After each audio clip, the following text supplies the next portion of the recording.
La lettre que tout enfant sorcier attendait. Harry ne l'a jamais ouverte. Pas de parchemin jauni, pas de hibou insistant contre la fenêtre, rien. Juste un morceau de papier froissé oublié dans une pile de factures moldues. Et à partir de ce jour, le destin d'Harry Potter a basculé dans un silence qu'aucun sorcier n'a jamais osé raconter.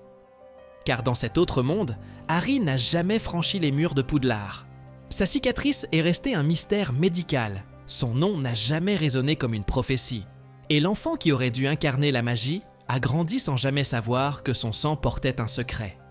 Imaginez un garçon ordinaire, enfermé dans le placard sous l'escalier, qui ne comprend pas pourquoi des choses étranges arrivent autour de lui, et que ses proches s'empressent d'étouffer. Les Dursley n'auraient jamais admis qu'il y avait de la magie dans sa vie. Ils auraient maquillé chaque phénomène, inventé chaque excuse, jusqu'à faire croire à Harry lui-même qu'il était simplement différent, un enfant qui ne rentre pas dans les cases. Mais ce que vous allez découvrir jusqu'à la fin va tout remettre en question, parce qu'un Harry sans magie ne disparaît pas de l'histoire. Au contraire, il ouvre la voie à un scénario interdit, un monde où Voldemort règne sans opposition, et où la lumière n'a jamais percé les ténèbres. Si ce genre d'histoire vous intrigue autant que moi, pensez à vous abonner. Car tout commence par un détail, l'absence de lettres. Dans ce scénario, Poudlard n'a jamais fait le choix de venir chercher Harry. Pourquoi ? Peut-être un sabotage, peut-être une décision volontaire du ministère, ou peut-être un hasard tragique. Mais cette absence transforme tout. À 11 ans, Harry ne part pas pour le château. Il reste dans une banlieue grise, invisible parmi les invisibles. Et pourtant, autour de lui, le monde sorcier continue de trembler. Voldemort n'a pas disparu. Il rôde encore, cherchant son ennemi désigné, sans comprendre pourquoi celui-ci reste introuvable. Les Mange-Morts, eux, infiltrent de plus en plus de sphères, gagnant du terrain là où l'ordre du Phénix s'épuise. Et personne ne sait que l'arme destinée à sauver le monde grandit sans armes et sans magie. Mais un détail change tout. Dans ce monde moldu, Harry n'est pas protégé. Il n'a pas les murs de Poudlard, ni les sorts de Dumbledore pour veiller sur lui. Il est exposé, vulnérable, accessible. Voldemort n'a pas besoin de craindre une prophétie qu'il ne connaît pas encore. Et si, au lieu de le craindre, il décidait de le manipuler ? Harry aurait pu devenir une cible bien plus facile, pas un ennemi à détruire, mais un pion à retourner. Imaginez un Harry Potter, adolescent perdu, approché par une voix qu'il croit être un rêve. Une voix qui lui promet de comprendre enfin qui il est, pourquoi il se sent différent, pourquoi le monde entier semble vouloir l'effacer. Cette voix, c'est celle de Voldemort lui-même, douce et persuasive, déguisée en guide. Et Harry, privé de toute éducation magique, pourrait bien y croire. Ce qu'il ne savait pas encore, c'est que même sans baguette, Harry portait en lui une anomalie. Une cicatrice qui n'était pas une simple blessure, mais une empreinte vivante. Dans notre monde, cette marque s'est révélée lors de son premier duel. Mais dans celui-ci, elle s'exprime autrement, par des visions, des pulsations, des cauchemars de plus en plus précis. Il voit des lieux qu'il n'a jamais visités. Il entend des voix qui ne devraient pas exister. Et il commence à comprendre que son existence est reliée à une force invisible.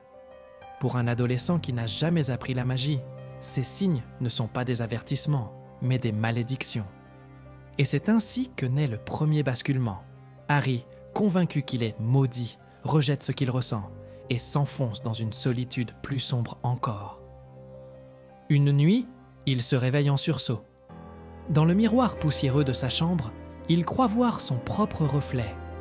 Mais les yeux qui le fixent ne sont pas les siens.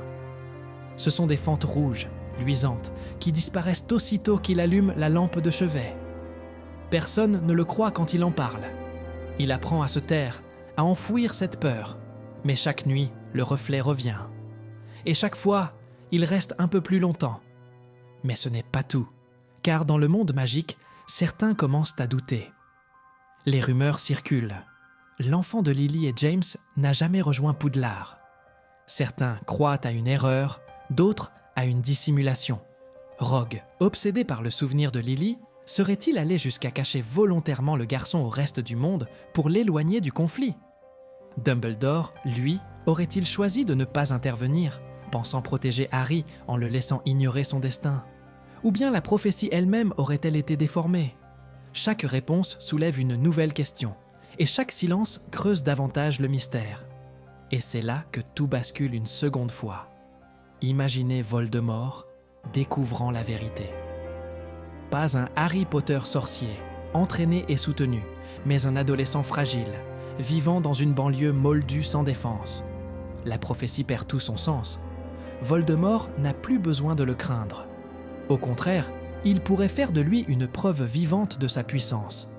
Un symbole corrompu. Un Harry Potter élevé dans l'ombre, qui deviendrait son allié plutôt que son ennemi. Cette idée seule suffit à bouleverser toute l'histoire. Le monde sorcier n'aurait jamais eu de héros, seulement un fantôme utilisé pour renforcer la terreur. Mais un document oublié réapparaît. Dans les archives poussiéreuses de Poudlard, quelqu'un retrouve un registre d'inscriptions.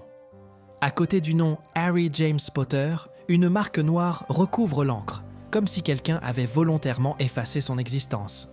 Un étudiant effacé des registres, un fantôme que personne n'attend plus. Qui a rayé ce nom? Pourquoi Dumbledore a-t-il laissé ce silence se prolonger? Cette trace matérielle prouve qu'Harry aurait dû être à Poudlard, mais que quelqu'un a tout fait pour l'empêcher. Ce registre devient une pièce à conviction interdite, une preuve que la prophétie n'a peut-être jamais été brisée, mais volontairement manipulée. Et c'est là que naît un troisième basculement, car Harry lui-même commence à ressentir quelque chose d'inédit, une attirance pour l'ombre. Il n'a pas de baguette, pas de sort, mais il remarque que les autres enfants, dans son école moldue, le craignent. Ses colères provoquent des choses étranges, ses silences glaçant les pièces, et il découvre que la peur est une forme de pouvoir. Pour la première fois, Harry aime cette sensation. Il aime ce contrôle, et ce détail suffit à transformer son destin. Car même sans magie, Harry commence à ressembler à l'homme qu'il devait combattre. Un reflet imparfait de Voldemort, forgé non pas par les sorts, mais par l'abandon et la peur. Mais un dernier détail vient troubler cette vision. Même sans baguette, même sans école, Harry conserve quelque chose d'inexplicable. Une résistance intérieure. Ce n'est pas la magie qu'il maîtrise, mais une force plus subtile, héritée de Lily. Dans ses cauchemars, quand Voldemort tente d'imposer son esprit, il y a toujours une barrière. Une lumière qu'il ne comprend pas. Et c'est cette lumière qui maintient l'équilibre. Elle empêche Voldemort de prendre totalement possession de lui. Elle freine la corruption. Elle maintient l'espoir qu'un jour, même un Harry sans magie puisse devenir autre chose qu'un pion. Si tu veux d'autres vérités cachées, abonne-toi à Secrets perdus. Alors, la question demeure. Un monde sans Harry Potter sorcier est-il condamné à l'ombre? Ou bien est-ce justement ce vide qui ouvre la voie à un autre héros, un Neville, une Hermione, un inconnu que nous n'avons jamais rencontré? Car chaque choix manqué, chaque lettre jamais ouverte, réécrit l'histoire entière. Et vous, croyez-vous encore que Harry Potter a choisi son destin ?